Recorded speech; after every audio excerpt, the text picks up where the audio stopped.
السلام عليكم.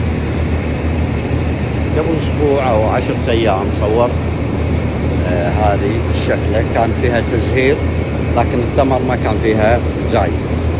هذه هي العنب البرازيلي. العنب البرازيلي ميزتها أن الثمر يطلع سبحان الله على الساق، وهذه تعتبر من النباتات طبعا النادرة اللي دخلت الكويت تبارك الله وأنتجت طبعا داخل محمية. وشكل الثمرة قريب من الكرز البرازيلي، لكن هذه ما فيها يعني تداخلات، هذه على طول سبحان الله كأنها الجوافة الفرنسية، كشكل كأنها الجوافة الفرنسية.